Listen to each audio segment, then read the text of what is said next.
हाय दोस्तों, चलिए अभी रवीश कुमार का अपडेट थोड़ा बहुत देख लेते हैं। जो जर्नलिस्ट अरेस्ट हुए हैं, दूसरे भी अरेस्ट हुए हैं। आम आदमी पार्टी के एक नेता अरेस्ट हो गए हैं। उसके बारे में रवीश कुमार सर के ऑफिशियल यूट्यूब चैनल से वीडियो देखते हैं। Police, literally hundreds of policemen visited the homes of over 40 journalists and some non-journalists as well. नमस्कार, मैं रवीश कुमार। आपकी स्क्रीन पर लिखा है नेशनल प्रेस क्लब वॉशिंगटन। ये अमेरिका के पत्रकारों की गतिविधियों का प्रमुख केंद्र है। ऐतिहासिक इमारत है और बहुत ही समृद्ध और सुसज्जित इमारत है। पत्रकारिता के इतिहास के साथ साथ तकनीकी से भी लैस है और यहाँ इसकी बहुत सारी पत्रकारों की कहानियाँ दर्ज हैं।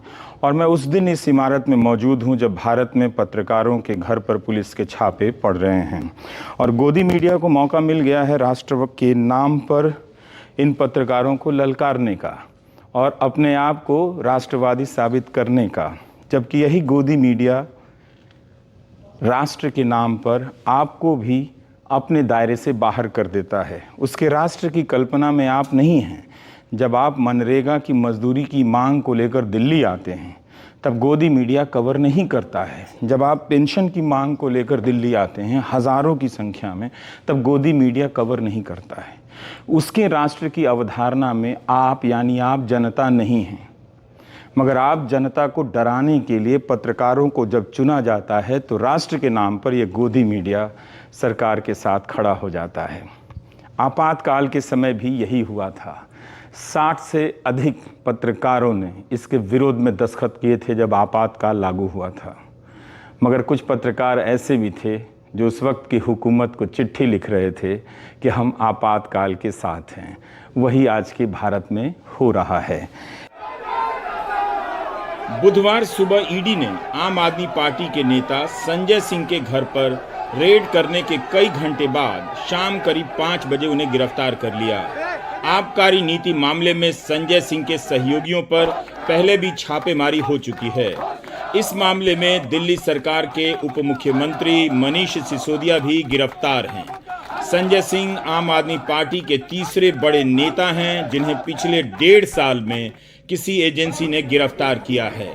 आबकारी मामले में अप्रैल 2023 में ईडी ने संजय सिंह का नाम अपनी चार्जशीट में डाल दिया था, जिसके बाद संजय सिंह ने मुकदमा करने की बात की। बाद में आम आदमी पार्टी ने कहा कि ईडी ने संजय सिंह से इसके लिए माफी मांगी थी।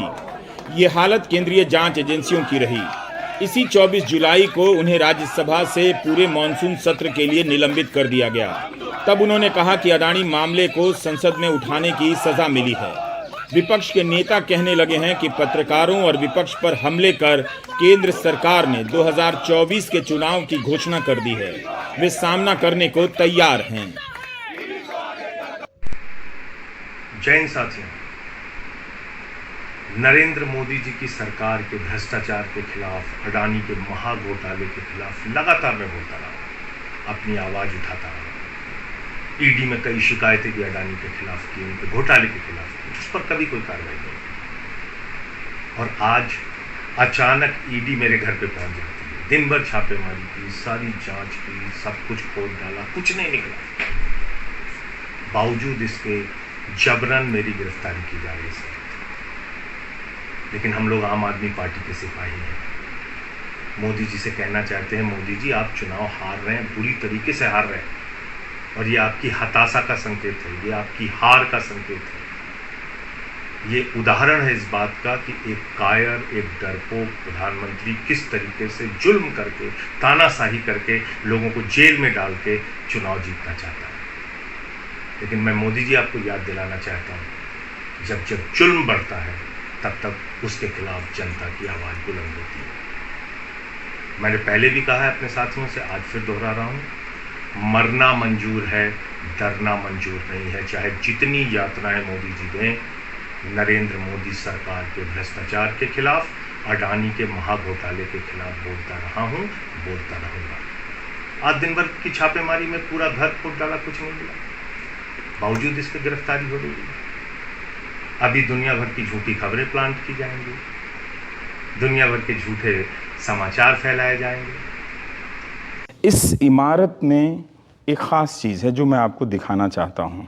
मेरी दाईं ओर और मेरी बाईं ओर जो तस्वीरें हैं वो बताती हैं कि ये प्रेस क्लब दुनिया भर के पत्रकारों के लिए किस तरह के दायित्व को निभाता है।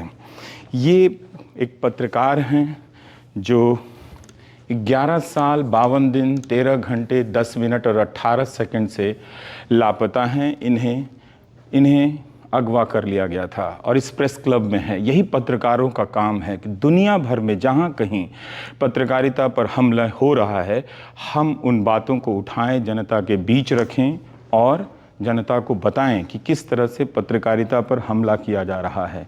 ये शिरीन अबू अक्ले हैं, अल जज़ीरा की पत्रकार हैं। 1971 से 2022 यहाँ लिखा हुआ है, लेकिन ये वाशिंगटन डीसी के नेशनल प्रेस क्लब में इन पत्रकारों की तस्वीरें लगी हुई हैं। ये बताता है कि यहाँ के पत्रकार पत्रकारिता पर होने वाले इन तमाम दमन की किस्सों को लेकर कितने सजग हैं।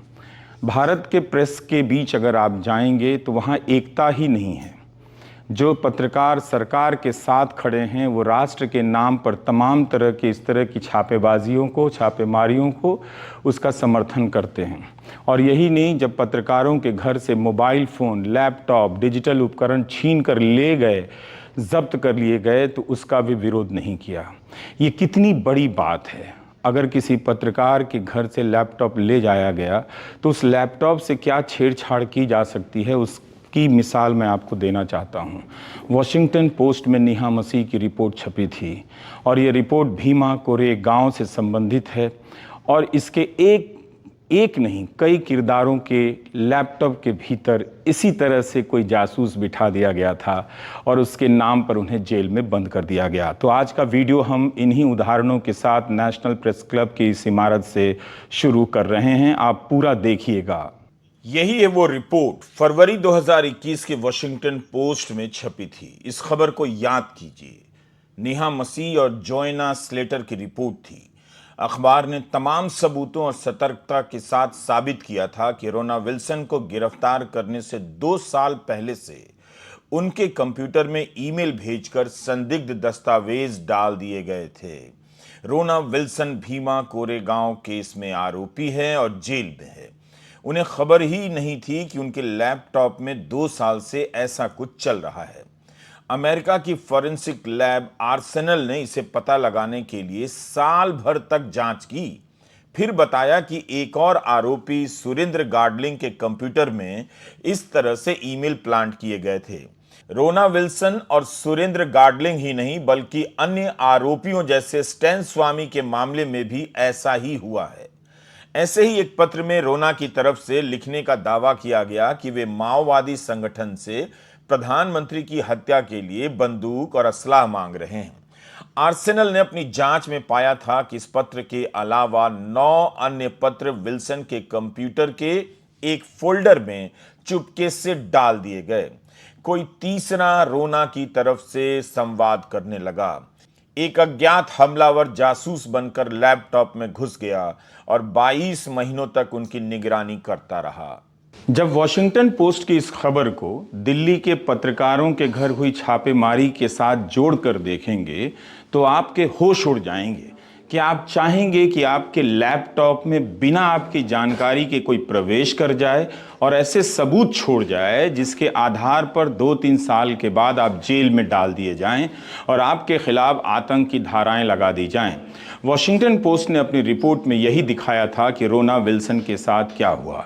अब आप गोदी मीडिया में जाकर लौट कर देखिए कि क्या गोदी मीडिया ने ऐसी खबरों को तवज्जो दी थी, उस पर चर्चा की थी कि ऐसा हो सकता है और सरकार से सवाल पूछा था। इस खोजी रिपोर्ट को सबने दरकिनार कर दिया। द वायर ने एक बार फिर से इस सवाल को महत्वपूर्ण बनाया है कि जब पुलिस पत्रकारों के फोन, लैपटॉप या डिजिटल उपकरण ले जाती है तो क्या क्या उसे पत्रकारों को सौंप कर जाना चाहिए। वायर ने लिखा है और आपको जानना भी चाहिए कि जब पुलिस आपका फोन ले जाती है, लैपटॉप फोन ले जाती है तो उसे हैश वैल्यू देना चाहिए। मतलब बताना चाहिए कि उस वक्त आपके फोन में कितना डेटा था, किस तरह का डेटा था, ताकि बाद में वो अपनी तरफ से कोई डेटा जोड़े तो पता चल जाए। यह जानना आपके लिए भी जरूरी है।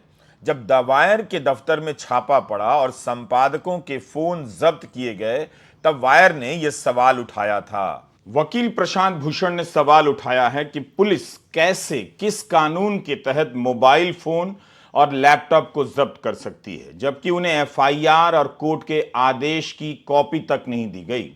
न्यूज क्लिक के खिलाफ यूएपीए का मामला दर्ज कर स्वतंत्र पत्रकारों के यहां छापा पड़ सकता है, तो एक तरह से ये अघोषित आपातकाल है।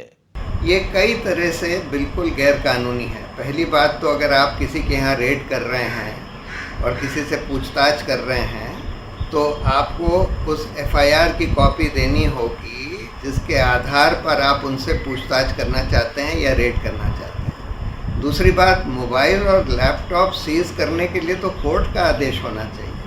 ऐसे ही दिल्ली पुलिस किसी के पास भी जाकर उनका मोबाइल और लैपटॉप नहीं सीज कर सकती। ये तो उनके निजता के अधिकार का बिल्कुल उल्लंघन है। तीसरी बात, जो एफआईआर दी भी नहीं उनको, लेकिन ये पता लगा है कि कोई कुछ 1 महीने पहले न्यूज़ क्लिक के खिलाफ कोई अनलॉफुल एक्टिविटीज़ प्रिवेंशन एक्ट में कोई एफआईआर दर्ज करी गई थी, जिसमें उनको, जो कि एक टेरर का कानून है, यानी आतंक का कानून है, और सिर्फ इस आधार पर कि न्यूज़ क्लिक का कुछ पैसा कोई चाइनीज़ नेशनल से आया है। अरे प्रधानमंत्री के पीएम केयर्स फंड में भी चाइनीज़ कंपनियों का पैसा आया है। अडानी की तो ज़्यादातर इन्वेस्टमेंट एक चाइनीज़ नेशनल चला रहा है। आप उन लोगों के खिलाफ कुछ नहीं करते। वैसे भी चाइनीज़ नेशनल से कोई पैसा आना कोई कानून का उल्लंघन नहीं है, और ख़ासकर अनलॉफुल एक्टिविटीज़ का तो बिल्कुल भी नहीं है। तो ये बिल्कुल सरकार की तरफ से इंडिपेंडेंट जर्नलिस्ट और इंडिपेंडेंट मीडिया को डराने की कोशिश है और बिल्कुल गैर कानूनी है।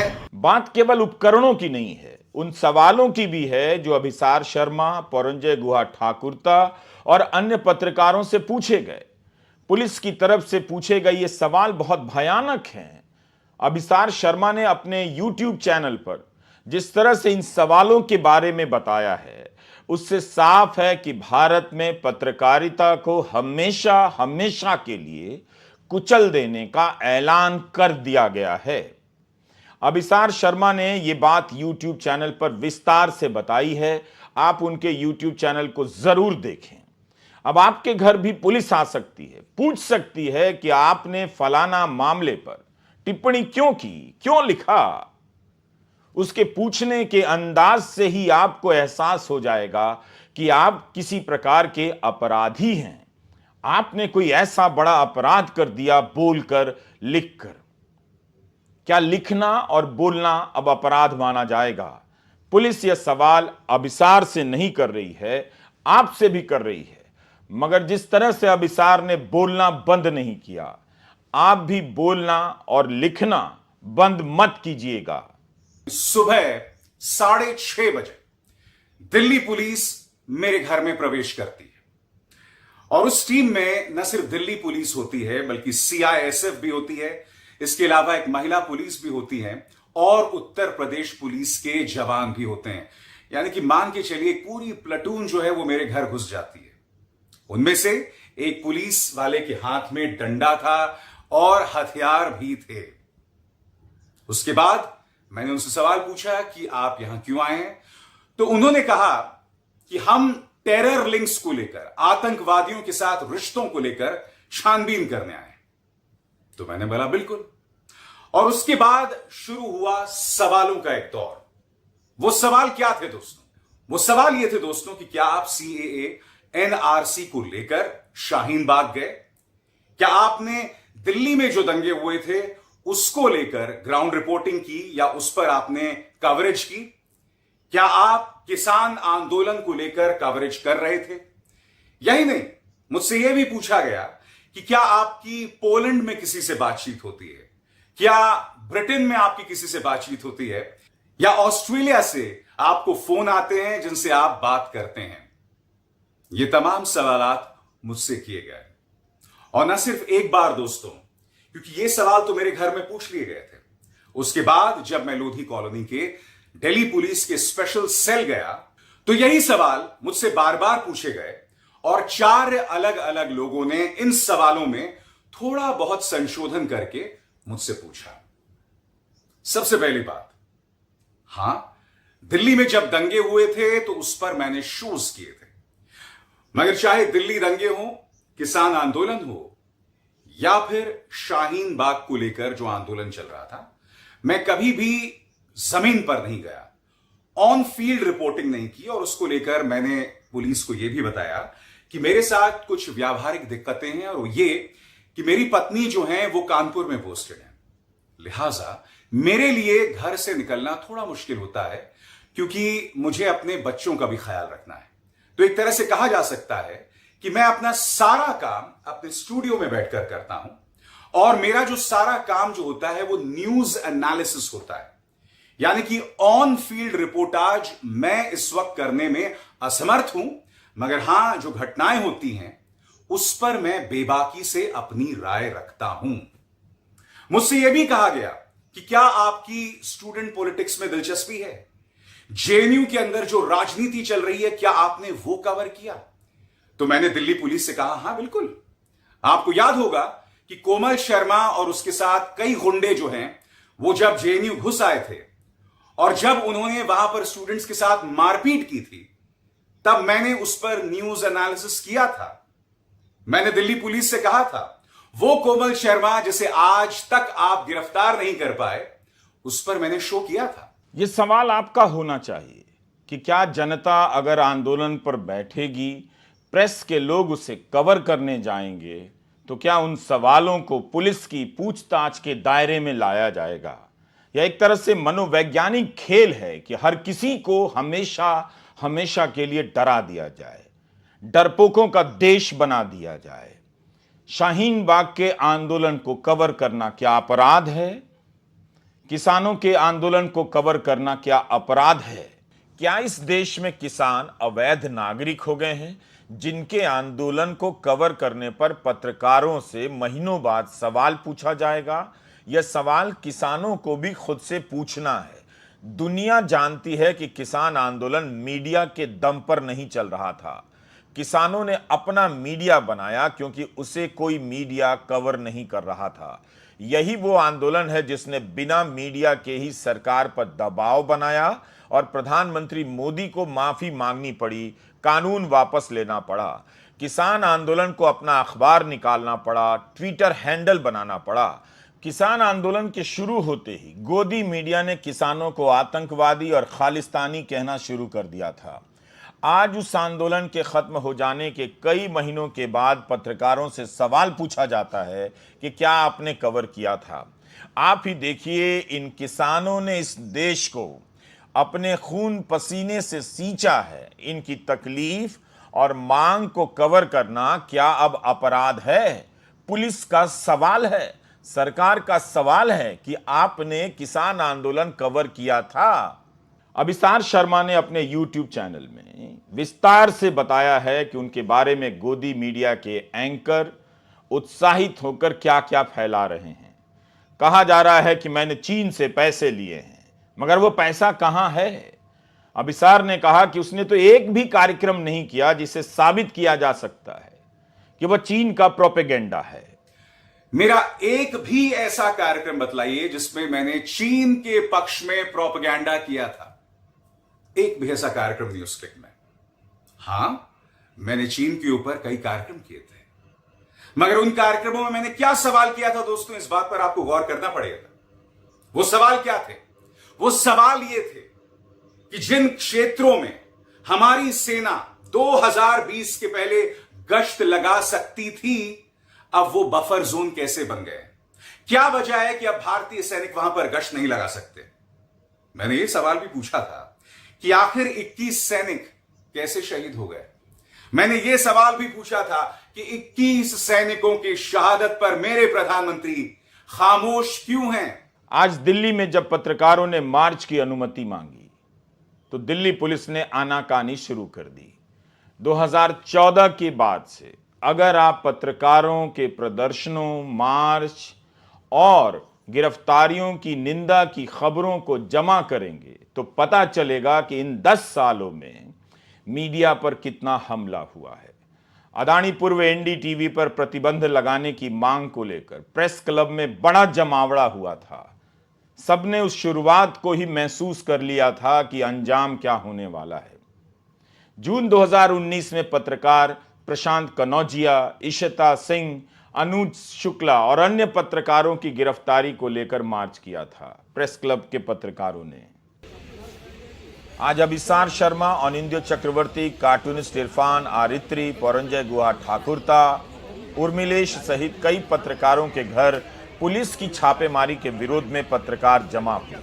पत्रकार हरतोष बल ने ट्वीट किया है कि आज पत्रकारों के पास दो ही स्थिति रह गई है, या तो वे सच बोलें या फिर चुप हो जाएं। अफसोस कि मैं इस मार्च में नहीं हूं, दिल्ली में नहीं हूं। Press club of India, DG pub और इंडियन विमेन प्रेस कोर ने मार्च का आह्वान किया था। मुंबई प्रेस क्लब ने भी पत्रकारों से पूछताछ और छापेमारी की खबरों की निंदा की है। यह पहला मार्च या विरोध प्रदर्शन नहीं है। पत्रकारों को इसी दिल्ली में इस सवाल को लेकर भी मार्च करना पड़ा कि संसद भवन के अंदर कोविड के समय उनके प्रवेश पर जो पाबंदी लगाई गई वो किसी न किसी रूप में जारी रही। दिसंबर 2021 में पत्रकारों ने प्रेस क्लब से लेकर संसद भवन तक मार्च किया था। मुद्दा यह था कि लोकसभा की प्रेस गैलरी में पत्रकारों की संख्या सीमित कर दी गई है। लोकसभा में सदस्य तो पूरे आते हैं मगर प्रेस की गैलरी में पत्रकार कम हो गए। तब प्रेस क्लब ने कहा था कि प्रेस गैलरी को निष्क्रिय कर दिया गया है। इस व्यवस्था में छेड़छाड़ करने से संसद की रिपोर्टिंग करने वाले पत्रकार आहत और अपमानित महसूस कर रहे हैं।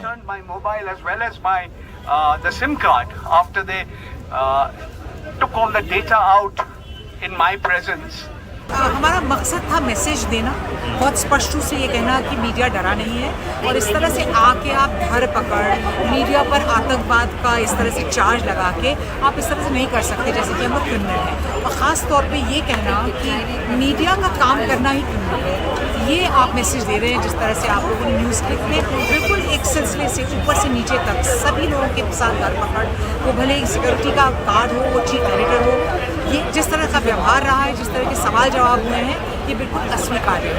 और ठीक है, अगर हम मतलब बड़े बड़े देशों की बातें होती हैं, चीन और रूस वगैरह अगर बनना है, मोदी जी को मदर ऑफ डेमोक्रेसी से करना है तो वो कर लें, लेकिन दोनों चीज़ें नहीं हो सकती। अगर डेमोक्रेटिक हाई टेबल पर बैठ के इस तरह से आप प्रेस की और जर्नलिस्टों पर जी, आप इस रेड को अलग नज़र से क्यों देख रही हैं? क्योंकि पत्रकारों पर रेड तो पहले भी होता था। देखिए, पत्रकारों पे रेड आपने सही फरमाया और होगा आने वाले दिनों में भी, लेकिन जब पत्रकारों पे रेड होता है पत्रकारिता के लिए, लेकिन उन पर आतंकवाद विरोधी, मतलब जिस तरह के आप स्ट्रिक्चर्स या चीज़ें लगाएंगे आतंकवादी संगठनों पर, अगर वो एक संस्था पर, न्यूज़ संस्था पर या पत्रकारों पर लगाई जा रही है, तब बहुत शक और शुबा होता है। क्योंकि पत्रकार ही वो कड़ी है जो कि एक समाज को, एक उसके सिटीजन्स को, जो वोट देते हैं उन लोगों को अच्छे फैसले से जोड़ती है। इस रेड से दर्शकों को और आम जनता को क्यों चिंता होनी चाहिए? तो चिंता होनी चाहिए क्योंकि पत्रकार जो भारत में है वो किसी विशेष, हम कोई बहुत स्पेशल प्रोटेक्टेड कैटेगरी में नहीं है। हम लोग धारा 19 आर्टिकल 19 के तहत हमें भी वही आज़ादी है जो उनकी है, आपकी है, सबकी है। तो जो पत्रकारों पे आज होगा वो कल सामान्य नागरिकों पे होगा। अभी बड़ी खुशी होती है, बड़ा अच्छा लगता है अगर किसी और की घर रेड हो रही है, किसी और को परेशान किया जा रहा है, कल आपके दरवाजे पे खटखटाएंगे और तब आप चिल्लाइए। इतने सारे लोगों पर अगर एक साथ सरकार इस तरह का अटैक कर रही है, रेड डाल रही है और उसमें यूएपीए जैसे केसेस हैं, तो ये अपने आप में बड़ी चिंता की बात है। खासकर उनके लिए जो कि जिनको कोई इंस्टीट्यूशनल सपोर्ट नहीं है, फ्रीलांस जर्नलिस्ट हैं या छोटे ऑर्गेनाइजेशंस हैं, वो उनके अंदर एक तरह का डर का माहौल होगा। अब बाकी मेन स्ट्रीम दरबारी मीडिया को तो आप देख रहे हैं, टेलीविज़न की मैं खासकर बात करूँ तो किस तरह से वो सरकार के सामने एकदम पूरी तरह झुका हुआ। थोड़ी बहुत जो उस तरह की आवाज़ें बची हैं, जो क्रिटिकल आवाज़ें हैं, जो सरकार से सवाल पूछ सकती हैं, उन पर इसका बहुत बुरा असर पड़ने वाला है। जिस तरह से न्यूज़ क्लिक के दफ्तर पे ताला लगा दिया गया। अब आप इसको इस तरह से देखिए कि किसी भी मीडिया ऑर्गेनाइजेशन पे, लेगेसी मीडिया हाउस के एडिटर के ऊपर या उसके मालिकान के ऊपर, मैनेजमेंट के ऊपर कोई आरोप लगता है गड़बड़ी का, भ्रष्टाचार का, किसी भी तरह का, कोर्ट में जाए, एजेंसीज जांच करें, कार्रवाई करें, लेकिन क्या किसी एजेंसी, कल आप उम्मीद कर सकती हैं कि करोड़ों की संख्या में, लाखों की संख्या में बिकने वाले किसी अखबार के दफ्तर पर ताला मारकर सील कर दिया जाएगा? वो तो काम करते रहना चाहिए ना। ये बड़ी समस्या है कि आपने न्यूज़ क्लिक के पूरे दफ्तर को, पूरा ऑपरेशन ही सील कर दिया। या ऐसे कैसे चलेगा? मीडिया एक दूसरे इंस्टीट्यूशन से जाके अपील कर रही है, चीफ जस्टिस ऑफ इंडिया के साथ अपील कर रही है। उनको एक ओपन लेटर हम लोगों ने लिखा है, सारे देश भर के जितने बड़े मीडिया ऑर्गेनाइजेशंस हैं वो जाके उनसे अपील कर रहे हैं कि भाई अब ये ऐसा वक्त है कि जहां पर हमारे लिए आप कुछ ऐसी व्यवस्थाएं करें ताकि इस तरह की स्थितियां ना हो और मीडिया एक इंडिपेंडेंट, एक डेमोक्रेटिक देश में फ्री होकर, खुलकर, बिना किसी डर के, बिना किसी भय के अपना काम कर सके। इसके लिए ये लेटर लिखा जा रहा है। आप एक दर्शक हैं, हम अपने कार्यक्रमों के जरिए आप तक पहुंचते हैं। क्या उन कार्यक्रमों में उठाए गए सवाल, हमारा लिखना, बोलना, इन सब से सरकार इतना डर गई है? भारत की पत्रकारिता आप जनता से भी उम्मीद रखती है। इस तरह के जमावड़े से, मार्च से, विरोध प्रदर्शनों से अपनी अपील आप तक पहुंचा रही है कि इस पूरी प्रक्रिया में पत्रकार ही नहीं, आप जनता पर भी हमला हो रहा है। अगर आपकी आवाज उठाने वाला ही नहीं बचेगा तो आप नहीं बचेंगे। अगर आपकी आवाज उठाना अपराध हो जाएगा तो आप भी अपराधी साबित कर दिए जाएंगे। कार्टूनिस्ट इरफान के घर में छापेमारी हुई। इरफान ने ट्वीट किया कि दिल्ली पुलिस उनके घर के सारे इलेक्ट्रॉनिक उपकरण ले गई है। Irfan Financial Express, Economic Times, Asian Age और नवभारत टाइम्स में काम कर चुके हैं। अदानी मामले में कई कार्टून बना चुके हैं। न्यूज क्लिक के लिए इरफान कार्टून बनाया करते थे। गोदी मीडिया ने तो अदानी पर कुछ कवर ही नहीं किया। अब अगर इरफान जैसे कार्टूनिस्ट अदानी मामले पर कार्टून बना रहे हैं तो क्या वे भी किसी की नजर में आ सकते हैं? डॉलर के मुकाबले गिरते रुपए के स्तर पर, सिलेंडर के बढ़ते दाम पर कार्टून बनाए गए तो क्या वह भी संदिग्ध हो जाएगा? सिलेंडर के दाम से आप परेशान हैं, कार्टूनिस्ट इस पर कार्टून नहीं बनाएगा तो क्या करेगा? इरफान के कार्टून तो अखबारों में अब छपते भी नहीं। जाहिर सी बात है लोगों को पता भी नहीं होगा कि ऐसा कार्टून बना है। मगर न्यूज क्लिक पर कार्टून का छपना किसी को चुभ गया, उससे किसी को तकलीफ हो गई। इस बार न्यूज क्लिक के दफ्तर पर छापा नहीं पड़ा है। कई युवा पत्रकारों के घर पर छापेमारी हुई है। स्क्रोल ने लिखा है कि जो पार्ट टाइम काम करने वाले थे उनके यहां भी छापा पड़ा है। जिन्होंने 1-2 लेख लिखे न्यूज क्लिक के लिए, उनके यहां भी छापा पड़ा है। पत्रकारों को इस तरह से संदिग्ध बनाया जा रहा है और आपको डराया जा रहा है। पुलिस ने कई पत्रकारों से बैंक स्टेटमेंट डाउनलोड कर देने के लिए कहा।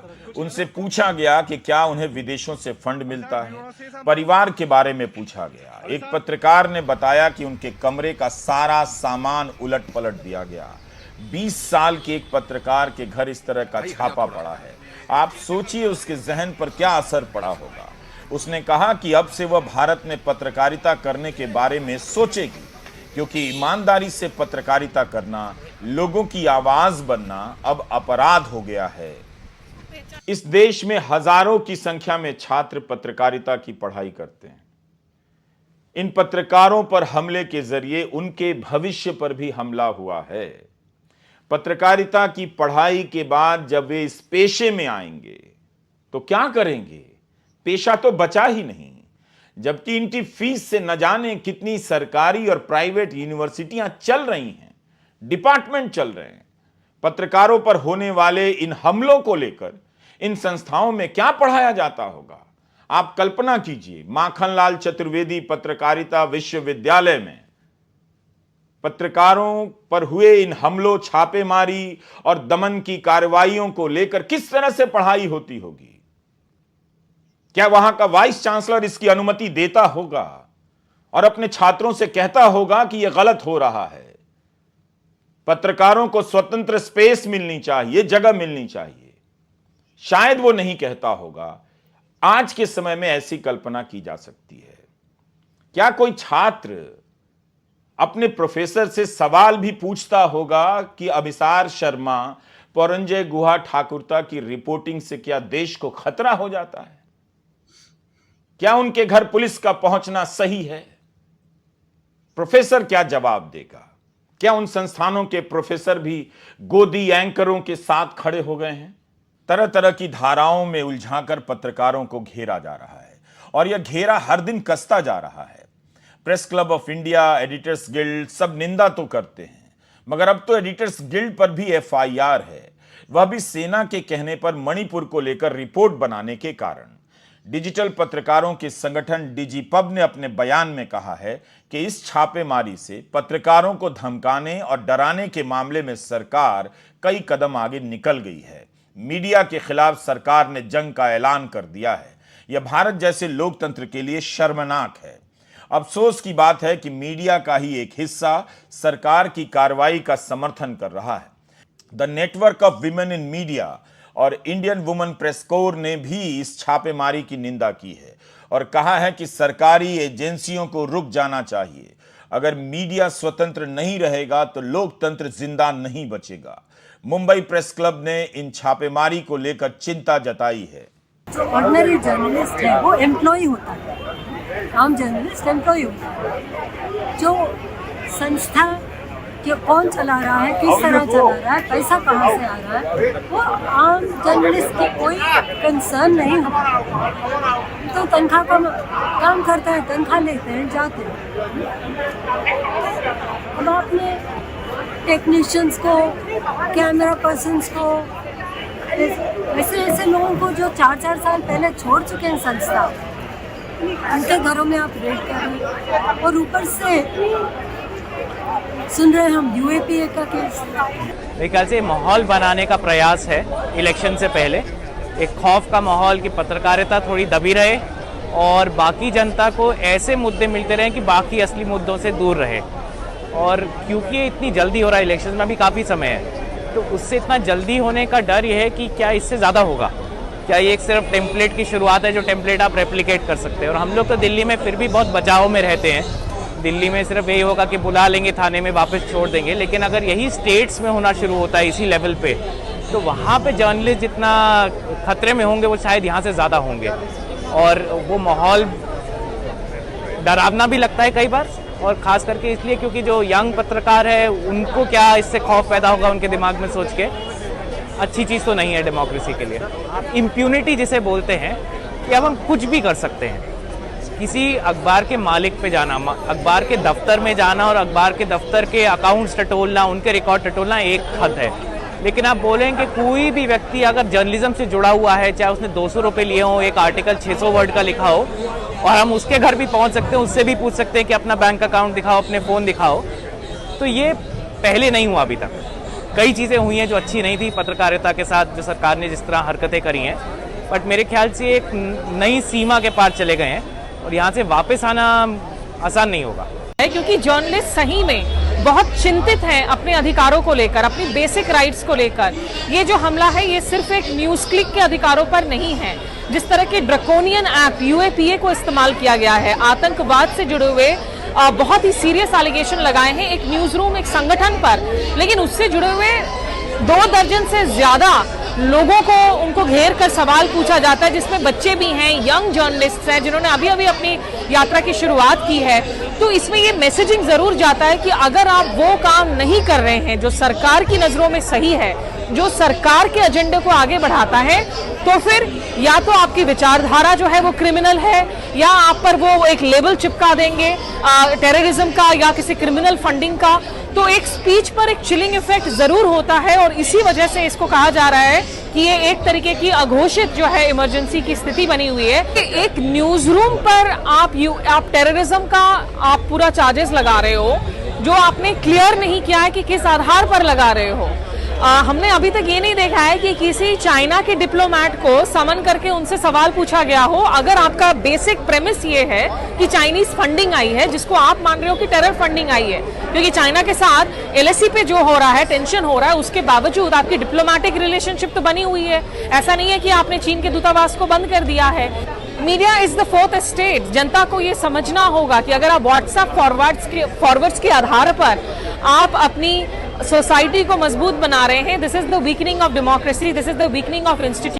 चीन का एक नया भूत खड़ा किया जा रहा है, जिस चीन का नाम तक नहीं लिया जा सका जब पूर्वी लद्दाख में चीन की सेना को रोकने के लिए भारत के बहादुर सैनिकों को शहादत देनी पड़ी। तब कहा गया कि कोई सीमा में नहीं घुसा है। क्या ये उनके शहादत का अपमान नहीं था? लेकिन उसके बाद भी भारत और चीन के बीच 19 दौर की बातचीत हुई है और आज तक यह विवाद नहीं सुलझा है। केंद्रीय मंत्री राजीव चंद्रशेखर का बयान छपा है कि भारत चीन से आने वाले निवेश का स्वागत करता है।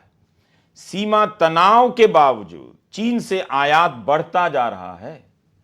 भारत चीन को निर्यात उस अनुपात में नहीं करता जिसके कारण चीन के साथ व्यापार घाटे की स्थिति में हम हैं। यही नहीं, विदेश मंत्री एस जयशंकर ने 21 फरवरी 2023 को ANI की स्मिता प्रकाश से क्या कहा? यही कि चीन बड़ी अर्थव्यवस्था है, मुझे क्या करना चाहिए? एक छोटी अर्थव्यवस्था के रूप में क्या मैं बड़ी अर्थव्यवस्था से युद्ध मोल ले लूं? यह प्रतिक्रिया या जवाब का सवाल नहीं है, यह तो कॉमन सेंस का सवाल है। यह विदेश मंत्री का बयान है। अगर यही बात अभिसार शर्मा ने अपने वीडियो में कह दी होती तो पुलिस सवाल पूछती। पुलिस पूछती कि आपने क्यों कहा कि चीन से लड़ाई नहीं होनी चाहिए, भारत चीन का मुकाबला नहीं कर सकता है। मगर विदेश मंत्री कह रहे हैं और इल्जाम अभिसार पर लगाया जा रहा है। अगर अभिसार ने इस तरह की बात कही होती, व्यवहारिक बात, कॉमन सेंस की बात, जो बात एस जयशंकर ने कही है, तो आज शायद अभिसार पुलिस की गिरफ्त में होते। यही नहीं, प्रबीर पुरकायस्थ और अमित चक्रवर्ती UAPA के तहत गिरफ्तार कर लिए गए। दिल्ली पुलिस की PRO ने कहा है कि 46 लोगों से पूछताछ हुई है, उनके फोन और लैपटॉप जब्त हुए हैं। प्रबीर पुरकायस्थ आपातकाल के समय भी गिरफ्तार किए गए थे। न्यूज़ क्लिक ने बयान जारी करते हुए कहा है कि हमें ना तो FIR की कॉपी दी गई है, ना ही क्या इल्ज़ाम लगाए गए हैं उनकी कोई स्पष्ट जानकारी है। कर्मचारियों के घरों से बिना नियमों के पालन के फ़ोन, लैपटॉप जब्त किए गए हैं और कोई हैश वैल्यू नहीं दी गई। हमारे दफ्तर को सील करके हमें रिपोर्टिंग करने से रोका जा रहा है। 2021 से ही न्यूज़ क्लिक पर सरकार की ओर से कार्रवाई हुई है और दफ्तर से लेकर कर्मचारियों के घरों पर छापे भी पड़े हैं।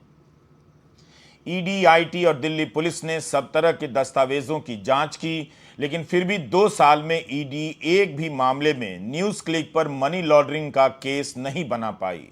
पिछले कई महीनों से प्रबीर पुरकायस्थ को पूछताछ के लिए भी बुलाया नहीं जा रहा था। इसी तरह से केरला के मीडिया वन चैनल को भी परेशान किया गया। मीडिया वन पर राष्ट्रीय सुरक्षा के नाम पर बैन लगा दिया गया। सुप्रीम कोर्ट ने सारे आरोपों को गलत पाया था। मैं इस वक्त वॉशिंगटन DC में हूं, पास में ही व्हाइट हाउस है। कायदे से मुझे दिल्ली में पत्रकारों के बीच उनके मार्च में, उनके विरोध प्रदर्शन में होना चाहिए था, तो मैंने सोचा कि मैं भी चंद कदम चलकर मार्च में होने की सॉलिडारिटी पेश करता हूं। इसलिए यहां चल रहा हूं ताकि आपको पता चल सके कि पत्रकारों पर होने वाले हमले के विरोध की जिम्मेदारी केवल पत्रकार की नहीं है, हर नागरिक की है। आप जहां भी हैं, जिस हाल में हैं, दफ्तर की मजबूरियों के कारण, बस में चलने के कारण, ट्रेन में होने के कारण, कार में होने के कारण, अगर आप नहीं चल पा रहे हैं तो भी अपने जहन के भीतर मार्च कीजिए। इस वक्त मार्च करना ही सबसे बड़ा लोकतांत्रिक कर्तव्य है। इस तरह की कार्रवाइयों के खिलाफ आपका मार्च बहुत ज़रूरी है। भारत का लोकतंत्र बेहद खूबसूरत है, दुनिया उससे उम्मीद रखती है, उससे हौसला पाती है। अगर इस सुंदर से लोकतंत्र में पत्रकारिता को कुचल दिया जाएगा, कुछ भी नहीं बचेगा। ना पत्रकार बचेंगे, ना आप बचेंगे। हमारे साथियों ने मिलकर इस वीडियो को बहुत मुश्किल से बनाया है। कुछ हिस्सा कहीं रिकॉर्ड किया है, कुछ हिस्सा प्रेस क्लब में रिकॉर्ड किया है, कुछ हिस्सा होटल में रिकॉर्ड किया है, सिर्फ इस जिद के कारण कि जो पत्रकारों के साथ हुआ है वो गलत हुआ है। और इस गलत का विरोध करना हर किसी की जिम्मेदारी है। तो आप विरोध कीजिए और मार्च कीजिए। नमस्कार, मैं रवीश कुमार। मैं भी तो रवीश कुमार के मार्च में शामिल हूँ इस वीडियो के माध्यम से।